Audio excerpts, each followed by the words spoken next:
Hello friends, good morning all of you. आज मैं आप लोगों के लिए वर्कशॉप कैलकुलेशन का सेट नंबर 5 लेके आया हूँ। इससे के पहले मैं 4 सेट करा चुका हूँ और उन चारों सेट की लिंक मेरे डिस्क्रिप्शन बॉक्स में आपको मिल जाएगी। तो जिन्होंने अभी तक मेरे वीडियोस नहीं देखे हैं तो वो मेरे लिंक पर जाकर उन वीडियोस को देख सकते हैं। और मैं आप लोगों को बहुत बहुत धन्यवाद देना चाहूँगा कि मेरे 1000 सब्सक्राइबर पूरे हो गए हैं आज के ही दिन। तो मैं आप लोगों को बहुत बहुत बधाई देना चाहता हूँ। जैसे कि आप लोगों ने मेरे पर प्यार बना रखा हुआ है, तो मैं चाहता हूँ और भी आगे आप मेरे पर इसी प्रकार से प्यार बनाए रखे रहें और मेरे वीडियोज़ को शुरू से अंत तक देखें। चलिए ठीक है, तो आज मैं वर्कशॉप कैलकुलेशन एंड साइंस का सेट नंबर जो 5 कराने वाला हूँ, जो कि 2016 में आया था और जो कि ये पेपर है आपका 3rd सेमेस्टर का। ठीक है ना, तो ये 3rd सेमेस्टर पेपर है, बहुत ही इंपॉर्टेंट पेपर है क्योंकि इसमें जो क्वेश्चंस है ना, कुछ साइंस से रिलेटेड है, कुछ मैथमेटिक्स से रिलेटेड है। तो कहने का मतलब ये है कि साइंस और मैथ दोनों के बहुत ही अच्छे क्वेश्चंस यहाँ पर आपको देखने को मिलेंगे। अब बात करते हैं यहाँ पर इस पेपर के बारे में। आप जैसा कि देख पा रहे होंगे कि जो ये पेपर है वो कितनी सारी ट्रेडों के लिए आया हुआ है। आप देख पा रहे होंगे ये कॉमन ट्रेड जो है, जैसे टर्नर हो गया, मशीनिस्ट हो गया, ड्राफ्टमैन सिविल हो गया, ठीक है ना, टूल एंड डाई मेकर हो गया, मैकेनिक मोटर व्हीकल हो गया, ठीक है, मशीन डिज़ाइन हो गया, ठीक है, टूल एंड डाई मेकर हो गया, ड्राफ्टमैन सिविल हो गया, आरएसी हो गया, ठीक है ना, एमवी हो गया, डीजल मैकेनिक हो गया। तो यानी कितने सारे पेपर के लिए कॉमन पेपर सेट किया जाता है ताकि एक ही पेपर से कई सारे एग्जाम जो टेक्निकल ट्रेड्स होते हैं, 10th पास ट्रेड होते हैं, उनके लिए एग्जाम पेपर बनाए जा सके। चलिए अब हम बात करते हैं अपने क्वेश्चन नंबर 1 के बारे में। जैसा कि आप देख पा रहे होंगे स्क्रीन पर, यदि दो कोण एक दूसरे के पूरक हैं तो इनका जोड़ होगा। देखिए ये पेपर सेट कितना अच्छा है, हिंदी और इंग्लिश दोनों फॉर्मेट में है, जैसा कि बच्चे लोग डिमांड करते हैं। तो मैं ज़्यादा से ज़्यादा वही पेपर लाने की कोशिश करता हूँ जो हिंदी और इंग्लिश दोनों में मिलते हैं, क्योंकि बच्चे जो होते हैं वो हर प्रकार की स्टडी करना चाहते हैं, हिंदी से भी और इंग्लिश के भी। तो बस मैं बच्चों के हित में ही हमेशा सोचता हूँ और बच्चों के लिए ही मैं पेपर लेके आता हूँ इस प्रकार के। चलिए बात करते हैं क्वेश्चन नंबर 1 की। If two angles are said to be supplementary then their sum is equal to. जैसा कि आप देख पा रहे हो कि ये जो सप्लीमेंट्री जो एंगल होता है, ठीक है ना, यानी कि यदि दो कोण एक दूसरे के पूरक है, यानी दो कोण एक दूसरे के पूरक है तो इनके जोड़ होंगे। क्या होंगे मैं आपको बताता हूँ कैसे होंगे। मान ली कि एक ये रेखा है, ठीक है ना, एक ये रेखा खींच दी मैंने, ठीक है ना। अब क्या किया, एक ये एंगल हो गया और एक ये एंगल हो गया, यानी क्या ये दो कोण कौन कौन से, एक ये कोण दूसरा कोण, ठीक है ना, एक दूसरे के पूरक है तो इनका जोड़ कितना होगा आपको पता ही है, 180 डिग्री होगा। ठीक है ना, सिंपल सा एग्जांपल है, जैसे ये 90 है और ये 90 है, ये 90 एंगल हो गया, ये 90 एंगल हो गया, तो कितना होगा टोटल 180 हो गया। ओके, जैसे हम देख पा रहे हैं, हम आपको फ्रेश पेज भी कराना चाहें यहाँ पर तो हम करा सकते हैं। कैसे, ये लाइन हो गई, एक ये लाइन खींच दी, ये भी पूरा कोण है जो ये कितने का होगा, 180 का होगा ना बच्चों, ठीक है ना। यानी कि एक एग्जाम्पल और दे देता हूँ मैं, जैसे ये क्या हो गया 90 एंगल, ये हो गया 90 एंगल, दोनों को सम करेंगे कितना होगा, जोड़ करेंगे कितना होगा 180। तो यही होता है आपका सप्लीमेंट्री, ठीक है ना। अब बात करते हैं क्वेश्चन नंबर 2 की। ओके वेरी गुड, देखिए कितना अच्छा लगा आप लोग को सॉल्व किया आपने। अब बात करते हैं क्वेश्चन नंबर 2 की। एक समबाहु त्रिकोण में विकर्ण का वर्ग बराबर होता है, यानी कि in a right angle triangle the square of the hypotenuse is equal to. ठीक है, क्या लिखा हुआ है, अ राइट एंगल ट्रायंगल, ठीक है ना। अब देखिए क्वेश्चन को आप पढ़ लीजिए, मैं इसका सॉल्यूशन एक फ्रेश पेज में कराऊंगा। The square of the hypotenuse is equal to, यानी कि स्क्वायर ऑफ द हाइपोटेनियस यानी कि विकर्ण का वर्ग बराबर होगा। देखिए अब यहाँ पर हम दिखाएंगे आपको, ठीक है ना, आपको फ्रेश पेज में आपको बहुत ही अच्छी तरह से दिखाएंगे, क्योंकि मैं चाहता हूँ कि आप लोग इस प्रकार से सॉल्व करें ताकि आप लोग को आपके लिए हमेशा के लिए क्लियर हो जाए। देखिए ये हमने आपके लिए एक एंगल बना लिया, ठीक है, ये ए हो गया, ये बी हो गया, ये आपका सी हो गया, ठीक है, ये आपका डी हो गया, ठीक है ना। तो यानी कि जो ए सी स्क्वायर होगा ना, ये क्या होगा, ए सी स्क्वायर होगा, ठीक है, यानी कि ये जो हाइपोटेनियस है ए सी स्क्वायर, क्योंकि ये क्या है, ये 90 एंगल है, ठीक है ना। तो जो ए सी स्क्वायर होगा, ये ए सी स्क्वायर होगा, ये किसके बराबर होगा, अदर जो दो आपकी जो डायमेंशन है, यानी कि ए बी स्क्वायर प्लस क्या होगा, बी सी स्क्वायर। ओके, यही पूछा गया है, ठीक है ना। तो ये आपको पता चल गया, ठीक है ना। चलिए आप बात करते हैं क्वेश्चन नंबर 2 की हो गया। तो सेकंड में आंसर क्या होगा बच्चों, सेकंड में आंसर आपका क्या होगा बच्चों, बता रहा हूं आपको 1 सेकंड। हाँ ठीक है, तो सेकंड में आंसर क्या होगा आपका, एक समबाहु त्रिकोण में विकर्ण का वर्ग होता है। तो यानी कि क्या होगा, सेकंड का आंसर क्या होगा, ए, यानी अन्य दो भुजाओं पर वर्गों का जोड़, यानी कि अन्य दो भुजाओं का वर्गों का जोड़। मैं स्क्रॉल करता हूँ, उससे परेशान मत होना, आपको सेकंड तो टाइम तो देना ही पड़ेगा। हमको एग्जाम सेट लगा रहे हैं तो टाइम तो देना ही पड़ेगा, ठीक है ना, क्योंकि हम लोग कुछ सीख रहे हैं, और जब कुछ सीखते हैं तो टाइम तो देना ही पड़ेगा, ठीक है ना। चलिए अब बात करते हैं क्वेश्चन नंबर 3 की। देखिए कोई भी चीज़ आसानी से नहीं आती है, थोड़ी मेहनत करनी पड़ती है, पर जब वो चीज़ आ जाती है तो आपके अंदर जो कॉन्फिडेंस बिल्डअप होता है वो सबसे बेहतरीन होता है, वो उससे अच्छा आपको कोई भी अच्छा कोई फील नहीं करा सकता है, ठीक है ना। अब बात करते हैं क्वेश्चन नंबर 3 की। The ratio between the ultimate stress and the working stress is termed as, यानी परम दाब तथा कार्यकारी दाब का मध्य का अनुपात कहलाता है। ये क्वेश्चन पेपर में जो लास्ट सेट था उसमें क्वेश्चन आया हुआ था, मैंने आपको बताया था factor of safety FOS। FOS is equal to क्या होता है, ultimate stress upon working stress. Okay, ultimate stress upon working stress. चलिए अब बात करते हैं क्वेश्चन नंबर 4 की, ठीक है ना। देखिए जो आसान होंगे वो मैं आगे स्किप कर दूंगा, ठीक है। अब बात करते हैं क्वेश्चन नंबर 4 की। हिंदी से पढ़ेंगे इंग्लिश से? चलिए हिंदी से पढ़ते हैं।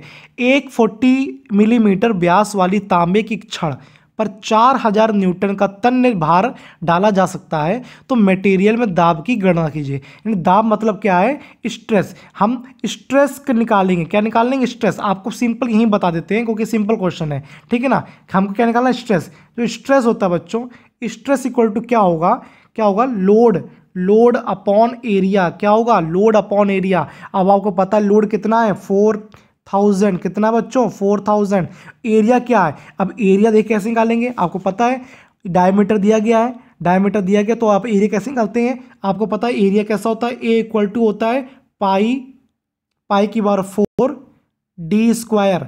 ये एरिया हो गया, क्या हो गया, pi by 4 D square. D की वैल्यू देखिए 40। अब 40 वैल्यू रख लीजिए, ए निकाल लीजिए, ए नीचे रख दीजिए, तो आपका जो आंसर आ जाएगा, अच्छा मैं निकाल के दिखाऊं, ओके चलिए। तो पाई बाई 4, देखिए pi by 4 multiply D square कितना है, 40 इंटू 40। अब इसको हम कैलकुलेट कर लेंगे, ठीक है ना। 40 से 40 कट जाएगा, ठीक है ना, ये 4 ऊपर चला जाएगा। कुल मिलाकर जो आपका आंसर आ जाएगा वो कितना जाएगा, 3.18 न्यूटन प्रति mm स्क्वायर। ओके, तो न्यूटन प्रति mm स्क्वायर आंसर आ जाएगा। तो आपका राइट आंसर क्या होगा, बी। क्या राइट आंसर होगा बच्चों, आपका आंसर होगा बी, 3.18 न्यूटन प्रति mm स्क्वायर। देखिए मैंने आपको करके भी दिखा दिया, वेरी गुड। अब आपको क्या करना होगा, फेयर कॉपी में करना होगा। और मेरे वीडियोस को आप देख रहे हैं ना, तो सब्सक्राइब करना कतई मत भूलिए, सब्सक्राइब करें, क्योंकि मैं चाहता हूं कि यदि मैं कोई वीडियो बनाऊं तो आपके पास तुरंत नोटिफिकेशन आए और आप तुरंत उसको क्लिक करके आप तुरंत उसको वीडियोस को देख लें। जब भी कभी आपको टाइम मिलेगा आप देख लेंगे रुपेश सर ने यहाँ पर वीडियो डाल दिया है और मैं देखना चाहता हूं तो आप देख सकते हैं, ठीक है ना, या मेरे रुपेश डॉट चैनल पर जाकर आप देख सकते हैं। चलिए अब बात करते हैं क्वेश्चन नंबर 5 की। वृत्त के खंड का क्षेत्रफल होता है, जो वृत्त के खंड का क्षेत्रफल होता है, चलिए कुछ लोगों को समझ में नहीं आ रहा होगा ये वृत्त के खंड का क्षेत्रफल कैसे निकालते हैं। चलिए अब हम बताते हैं। जैसे कि एक सर्किल है, ये क्या है, एक सर्किल, थोड़ा टेढ़ा बन गया, परेशान मत होइएगा, ये सर्किल ही है। चलिए ये क्या हो गया, इसको ये हमारी क्या हो गई, रेडियस आर हो गई। हमने क्या किया, एक रेडियस और खींची, तो इसका जो एंगल होगा क्या होगा, थीटा। ये थीटा एंगल होगा। तो यही हमारा जो सेक्टर, यही हमारा क्या बना, यही हमारा सेक्टर है, यही हमारा क्या है, area of A sector of a circle. तो इसी का एरिया निकालना है हमको, ठीक है ना। तो अब क्या होगा, theta by 360 angle into pi are square. ये एक वैल्यू होती है किसमें, डिग्री में। तो डिग्री में आंसर आपको कौन सा होगा, यहाँ पर ए आंसर होगा। हो सकता है रेडियन में पूछ लिया जाए, हो सकता है क्या, जो सेक्टर ऑफ ए सर्किल यानी कि जो वृत्त खंड के क्षेत्रफल यदि पूछ लिया किसमें, रेडियन में, तो हम आपको रेडियन बता दे रहे हैं क्या आंसर होता है, 1/2 आर स्क्वायर थीटा। तो ये क्या होती है वैल्यू, रेडियन में। किस में होती है, रेडियन में। ये किस में वैल्यू होगी, डिग्री में, ठीक है ना। तो रेडियन डिग्री में आपने वैल्यू निकाल ली, ठीक है ना। तो पेपर में कुछ भी आ सकता है, तो आप लोगों के लिए ये दोनों आपको आने चाहिए, ठीक है ना। तो 5th का राइट आंसर क्या होगा, ए। ओके, अब बात करते हैं क्वेश्चन नंबर 6 की। टाइम तो देना ही होगा बच्चों, टाइम तो देना ही होगा। चलिए बात करते हैं क्वेश्चन नंबर 6 की। बाहरी रिंग का व्यास 100 मिलीमीटर तथा भीतरी रिंग का व्यास 90 मिलीमीटर। तो रिंग की मोटाई ज्ञात करनी है। आपको पता है रिंग की मोटाई ज्ञात करनी, तो कैसे निकालेंगे, जैसे क्या है, एक रिंग है, देखिए जो शादी में पहना जाती है, ठीक है। चलिए अब बात करते हैं रिंग की। शादी में कोई जरूरी नहीं, शादी में आप ऐसे ही पहन सकते हैं।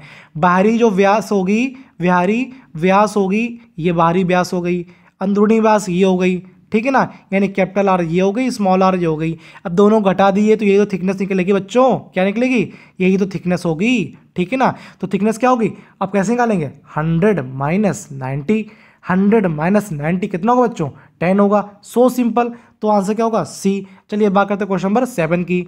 तापमान मापने के लिए किस यंत्र का प्रयोग किया जाता है, तापमान मापने के लिए किस यंत्र का प्रयोग किया जाता है। जब आपको बुखार होता है तो मम्मी क्या कहती हैं, बेटा थर्मामीटर ले आइए, क्या कहती हैं, बेटा थर्मामीटर से नाप लीजिए तो आपको पता चल जाएगा कि बुखार है कि नहीं है, क्योंकि नौटंकी बहुत करते हैं, स्कूल जाते नहीं है। तो थर्मामीटर मम्मी लाती हैं, चेक कर देती हैं, मुंह में डाल देती हैं, फिर चेक करती हैं, फिर क्या निकलता है, 97, 98 ऐसे कुछ अप्रॉक्स निकलता है। तो क्या होगा, तापमान नापने के लिए क्या राइट आंसर होगा, थर्मामीटर, ठीक है। बट यहाँ पर 3 चीज़ और दी गई हैं, मैनोमीटर, हाइड्रोमीटर, हाइग्रोमीटर। अब मैनोमीटर क्या होता है ये मैं आपको बता देता हूँ सिंपली। जो मैनोमीटर होता है वो मैनोमीटर क्या करते हैं, गैस प्रेशर, क्या निकालते हैं, गैस प्रेशर। गैस प्रेशर को हम लोग क्या करते हैं, निकालते हैं। गैस प्रेशर को फाइंड आउट करने के लिए मैनोमीटर यूज़ करते हैं। अब बात करते हैं हाइड्रोमीटर। हाइड्रोमीटर क्या काम करता है, स्पेसिफिक ग्रेविटी, स्पेसिफिक ग्रेविटी क्या निकलता है, स्पेसिफिक ग्रेविटी क्या निकलता है, स्पेसिफिक ग्रेविटी क्या निकलता है, स्पेसिफिक ग्रेविटी। अब बात करते हैं हाइग्रोमीटर की। अब ये कौन सी बला आ गई, हाइग्रोमीटर। हाइग्रोमीटर क्या होता है, ह्यूमिडिटी ऑफ द एयर, क्या निकलता है hygrometer, humidity, humidity, humidity of air. आपको देखा होगा जब गर्मियों में, जब बरसात में आपको पानी बरसता है तो आपको क्या पसीना चिपचिपापन होता है, वही होता है ह्यूमिडिटी, ठीक है ना। बोलते नहीं बहुत ज़्यादा ह्यूमिडिटी भाई आज, यानी कि बहुत ज़्यादा पसीना आ रहा है, तो ह्यूमिडिटी ऑफ एयर, ठीक है ना। तो राइट आंसर क्या है, 7 का सी। बट इसके साथ में जो भी क्वेश्चन है वो भी मैंने आपको सॉल्व करा दिए। चलिए अब बात करते हैं क्वेश्चन नंबर 8 की। देखिए इंजॉय करना है, देखिए इंजॉय, परेशान नहीं होना, परेशान होंगे तो जिंदगी आपके बेकार हो जाएगी। आपको इंजॉय करना है, सीखना है, समझना है और अब उसको इस्तेमाल करना है और दूसरों को भी समझाना है। आपको तभी चीज़ सफल है जब आप चीज़ों को याद कर ले, समझ लें, फिर दूसरों को भी बताएं, अपने छोटों को बताएं, तभी आपकी वो नॉलेज एक्सप्लोर होगी, जैसे कि मैं करता हूं। चलिए बात करते हैं क्वेश्चन नंबर 8 की। पानी की विशिष्ट ऊष्मा क्या होती है, यानी कि specific heat of the water क्या होगी। मैं आपको सिंपल बता देता हूं, ये क्या होती है, 1 कैलोरी, क्या होती है, 1 कैलोरी प्रति ग्राम सेंटीग्रेड। यही आंसर होगा इसका, 1 कैलोरी प्रति ग्राम सेंटीग्रेड। तो राइट आंसर क्या होगा, बी। बट लेकिन ये किसके बराबर होती है, 4.2 जूल प्रति ग्राम सेंटीग्रेड। ये भी आपको याद रखने योग्य बात है। ये 1 कैलोरी प्रति ग्राम सेंटीग्रेड किसके बराबर होती है, 4.2 इंटू मतलब कि ये यूनिट बता रहे हैं, जूल प्रति ग्राम सेंटीग्रेड। ये क्वेश्चन बहुत ही इंपॉर्टेंट है विशिष्ट ऊष्मा से रिलेटेड, तो आप इसको आप याद रखेंगे। देखिए क्वेश्चन छोटे मोटे इंजीनियरिंग में आते हैं, जैसे डिप्लोमा करते हैं बच्चे उनको आते हैं, पर आप लोग ITI कर रहे हैं, आप लोग वर्कशॉप कैलकुलेशन पढ़ रहे हैं, साइंस पढ़ रहे हैं, आप लोग क्या कर रहे हैं, फिजिक्स पढ़ रहे हैं, तो ये सब चीज़ें आप लोग को मिलेंगी। ओके अब बात करते हैं क्वेश्चन नंबर 9 की। देखिए एक क्वेश्चन तो मैं आपको पेपर में जरूर सॉल्व करने के लिए देता हूँ, तो ये वही क्वेश्चन है 9th। इस क्वेश्चन को आपको सॉल्व करना है।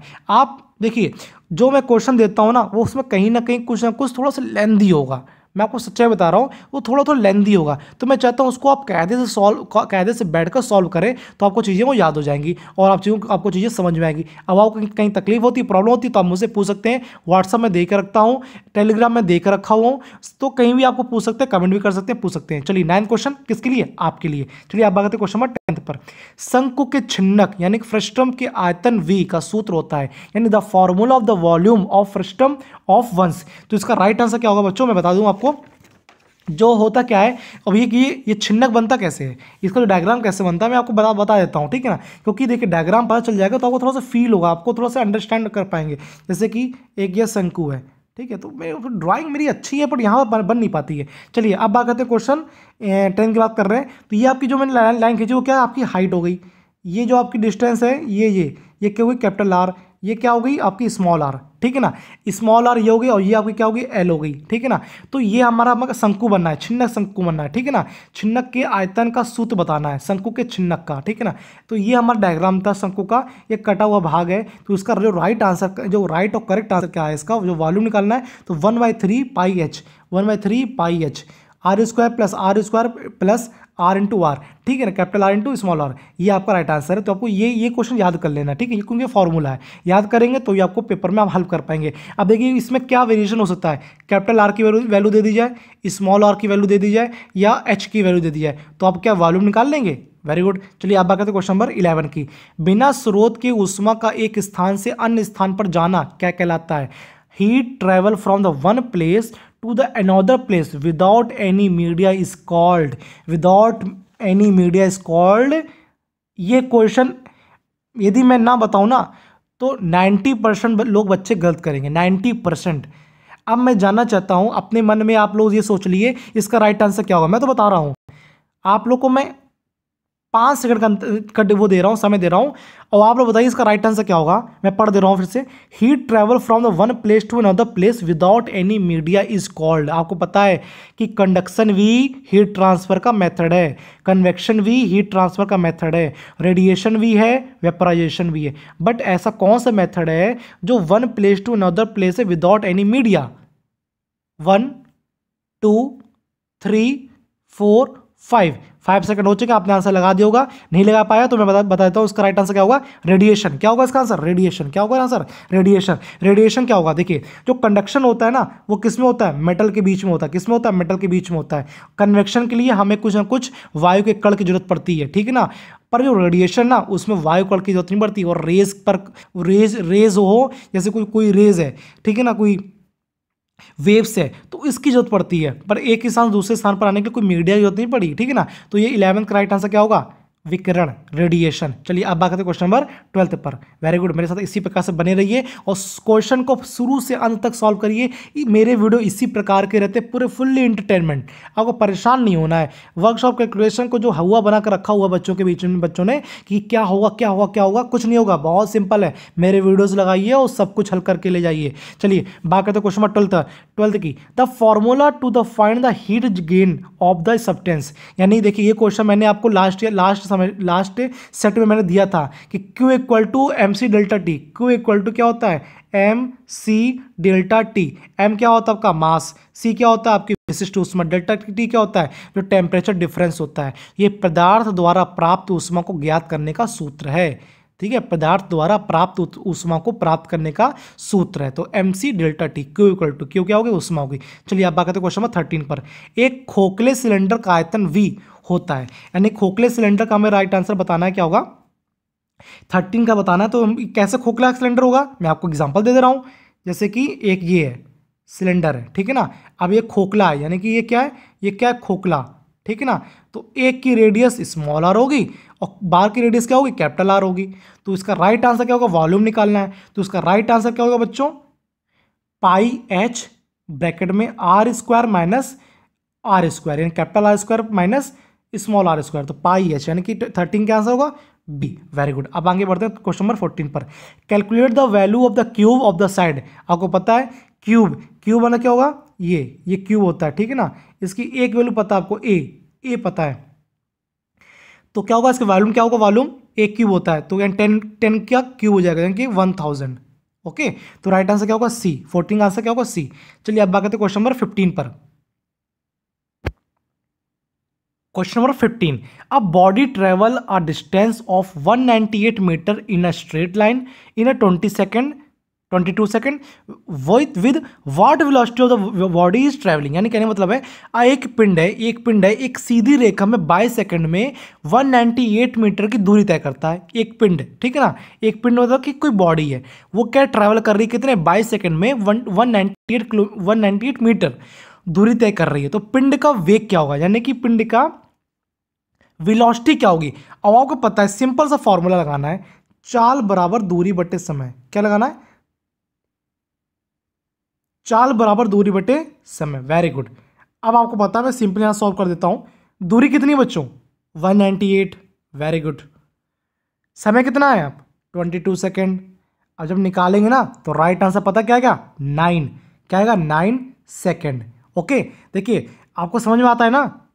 Okay very good. चलिए अब बात करते हैं क्वेश्चन नंबर 15 कंप्लीट हो गया, बी आंसर हो गया इसका। बात करते हैं क्वेश्चन नंबर 16 पर। Very good. वेग में परिवर्तन की दर कहलाती है, rate of change of velocity is called acceleration. क्या कहलाती है? एक्सेलरेशन, यानी कि dv by dt is equal to acceleration. Okay, तो 16 का आंसर होगा बी। ओके, अब बात करते क्वेश्चन नंबर 17 पर। यदि एक कार में 10 मीटर प्रति सेकंड पर त्वरण होता है तथा 5 सेकंड में वह 16 मीटर प्रति सेकंड की गति से गति प्राप्त करती है, तो त्वरण की गणना करना है। क्या करना है? त्वरण की गणना करना है, यानी हमें एक्सेलरेशन को फाइंड आउट करना है। तो उसको कैसे निकालेंगे? यानी यदि एक कार कितना पहले कैसे चल रही है? 10 मीटर प्रति सेकंड। कैसे चल रही है? 10 मीटर प्रति सेकंड। तो ये क्या होगी? v1 होगी। v1 कितनी होगी? 10। v2 कितनी है? 16। ओके, और समय कितना दिया गया है? टाइम कितना दिया गया है? 6। ठीक है, यानी क्या दिया गया है? v1 कितना दिया गया है? v1 दिया गया है 10, v2 दिया गया आपका 16, टाइम दिया गया कितना आपका? 5। तो v2 minus v1 upon t। तो राइट आंसर क्या हो जाएगा बच्चों? आप बताएंगे हमको। 1.2। Okay, very good. तो राइट आंसर क्या होगा? 1.2। 17 का आंसर क्या होगा? 1.2। चलिए देखिए, इसी प्रकार से करते रहिए मेरे साथ क्वेश्चन। शुरू से अंत तक आप मेरे वीडियोस को देखेंगे। मैं दावा करता हूं इस बात का, कोई क्वेश्चन ऐसा नहीं होगा जो आप उसको सॉल्व ना कर पाए आपके एग्जामिनेशन में।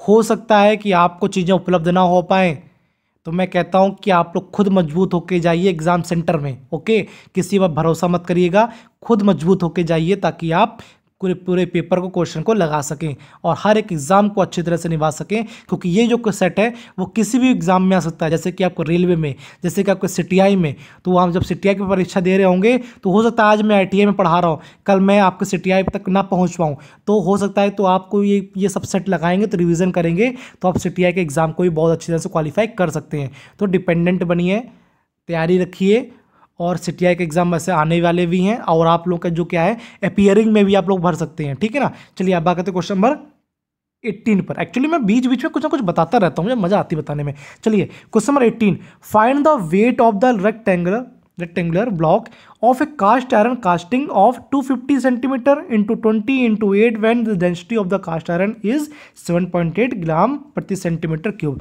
कुछ बच्चों की हवा निकल गई होगी, पता नहीं क्या पढ़ दिया सर ने। चलिए 250 centimetre into 20 centimetre into 8 centimetre की ढलवा लोहे की ढलाई से बने आयताकार ब्लॉक का वजन ज्ञात कीजिए जब ढलवा लोहे का घनत्व 7.8 ग्राम प्रति सेंटीमीटर है। ठीक है ना।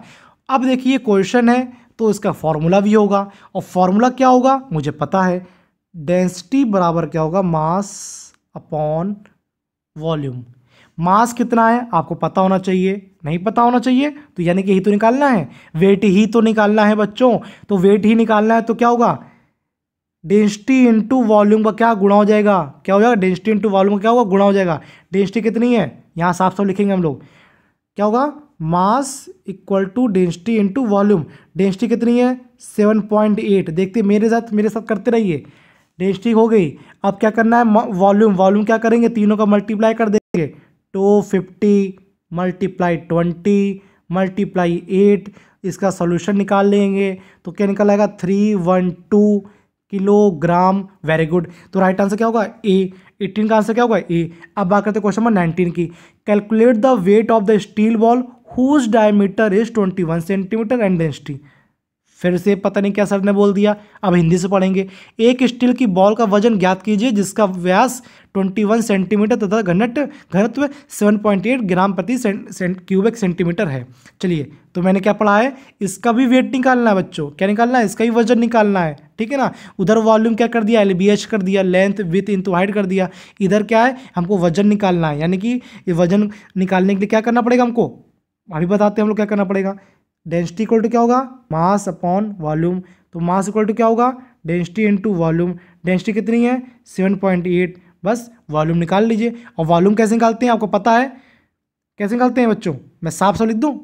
ओके, मैं साफ साफ लिख दे रहा हूँ। तो mass into rho into V. तो वॉल्यूम कितना है? Rho into 4/3 pi are square, pi R cube. Okay ठीक है ना, पाई आर क्यूब है। ठीक है, तो ये हमारा क्या होता है? वॉल्यूम होता है। अब इस पर क्या करना? सिंपल वैल्यू रखते जाइए। ठीक है ना। तो वैल्यू रखेंगे तो राइट आंसर क्या आ जाएगा? इसका आ जाएगा 37.8 0.84, ठीक है ना। तो ए आंसर हो जाएगा, 19 का क्या आंसर होगा, ए। Very good. अब बात करते हैं क्वेश्चन नंबर 20 पर।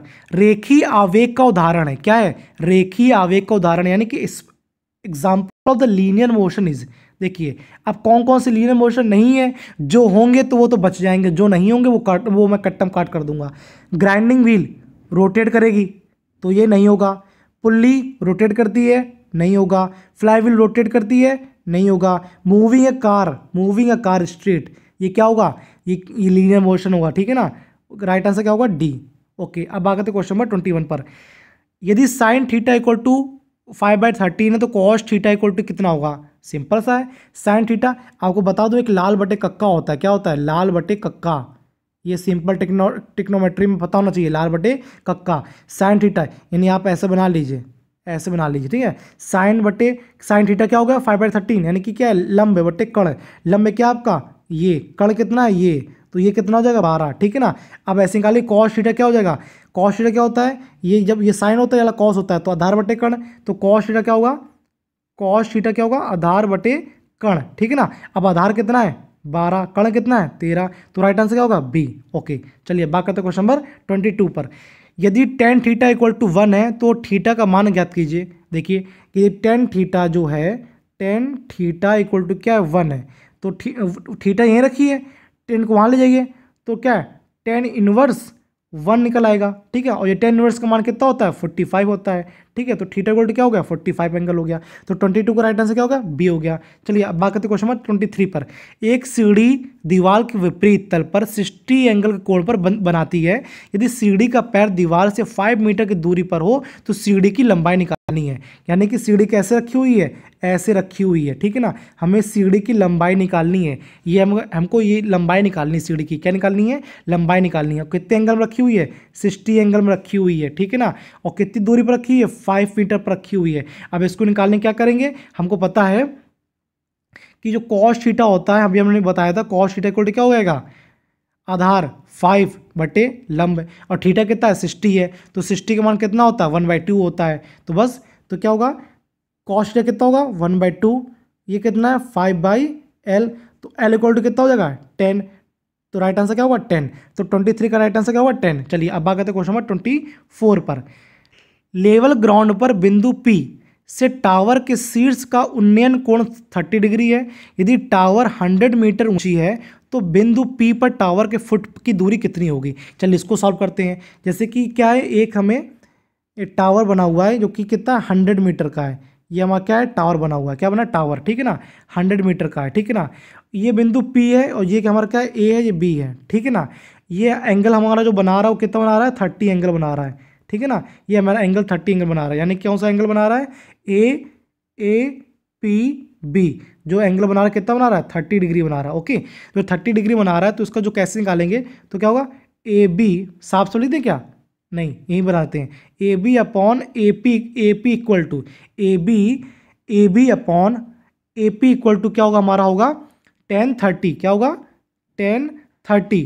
ओके, तो 1030 का मान कितना होगा हमारे पास, 1/√3। तो AB/AP, आपको AB पता है 100 है, तो AP वैल्यू कितनी निकल आएगी, आप निकाल लेंगे। तो AP इक्वल टू क्या निकल आएगा हमारा, 173 मीटर, ठीक है ना, आप निकाल लेंगे, बहुत सिंपल है। 1030 वैल्यू मैंने दे दी 1/√3 और AB/AP, तो AB की वैल्यू कितनी 100, तो AP की वैल्यू निकाल लेंगे, मल्टीप्लाई कर दी, निकाल लेंगे क्रॉस मल्टीप्लाई। चलिए अब बात करते हैं क्वेश्चन नंबर 25 पर। दिए गए आंकड़ों में से टेपर एंगल की गणना करना है। दिए गए आंकड़ों में से टेपर एंगल की गणना करना है। जो टेपर एंगल होता है, जो टेपर एंगल होता है कैसे निकालेंगे बच्चों, देखिए जो टेपर एंगल है, क्या है, टेपर एंगल कैसे निकालते हैं, जो कैपिटल D होगा 50, स्मॉल d 30 अपॉन L 80, तो कितना आंसर हो गया 0.25। ओके, यानी टेपर एंगल कितना निकला है 0.25। अभी एंगल नहीं निकला एक्चुअली, अभी टेपर निकला है। क्या निकला बच्चों, टेपर, क्या निकला, ये से बोलते हैं टेपर। तो टेपर कैसे निकालेंगे, 50 - 30 अपॉन 80, यानी कि कैपिटल D अब minus small d upon length, तो 0.25 ये निकल आया, ठीक है ना। अब टेपर एंगल कैसे निकालते हैं बताते हैं। टेपर एंगल, ये टेपर एंगल निकालते हैं 10 इनवर्स क्या होता है 0.5 × 0.25, ठीक है। 0.25 क्या है, ये टेपर है, 0.5 होता ही होता है। तो ये 10 इनवर्स ये करके निकालेंगे तो इसकी जो वैल्यू निकल आएगी हमारे क्या निकल के आएगी बच्चों 7। क्या निकल के आएगी बच्चों 7, ठीक है ना। तो 7 डिग्री निकल के आएगी, ठीक है ना। अब ये कैसे निकालेंगे 10 इनवर्स, ये आपको कैलकुलेटर को पता होना चाहिए, कैलकुलेटर से निकालना पड़ेगा, ठीक है ना। तो अब यदि आपको चीज़ें पता है कैसे निकालना होगा, इसका आप डायरेक्ट वैल्यू याद कर लें, क्योंकि पेपर में इसी प्रकार से क्वेश्चन आ जाता है। तो आपकी वैल्यू डायरेक्ट वैल्यू को पता होना चाहिए कि जो इसके अंदर वैल्यू निकल के आएगी वो 10 इनवर्स में कितनी वैल्यू होगी, ठीक है ना। तो ये इसकी वैल्यू की 7 होगी, ठीक है ना। तो ये हमारा था 25 क्वेश्चन थे सेट नंबर 5। देखिए सेट नंबर 1 2 3 4 5 मैंने 5 सेट वर्कशॉप कैलकुलेशन करा दिए। वो जितने भी सेट कराए बहुत ही बिंदास हैं, बहुत ही अच्छे हैं, पेपर में आने योग्य हैं। उनके जो each and every question is very important for upcoming exam. तो मेरे साथ इसी प्रकार से बने रहिए और मेरे वीडियोस को शुरू से अंत तक देखिए। देखिए अंत तक देखेंगे तभी मेरे वीडियोस को समझ में आएगा कि हम अब मैंने क्या पढ़ाया है और मैंने क्या पढ़ा हुआ है, ठीक है ना। और मेरे स्क्रीन पर कुछ वीडियोस की लिंक आ रही होगी राइट साइड और लेफ्ट साइड पर, और एक बटन भी आ रहा होगा सब्सक्राइब का। जिन्होंने अभी तक सब्सक्राइब नहीं किया वो मेरे चैनल को सब्सक्राइब करें। जो मेरा चैनल रूपेश जॉइड जो है वो आप मेरा नाम तो जानते हो रूपेश सिंह, तो रूपेश सिंह ही अपने चैनल चला रहे हैं और नए नए वीडियोज़ लेके आते हैं आप लोगों के लिए। तब तक के लिए कल एक नया वीडियो फिर लेके आऊँगा अपना सेट नंबर 6। तब तक के लिए जय हिंद जय Bharat, thank you so much.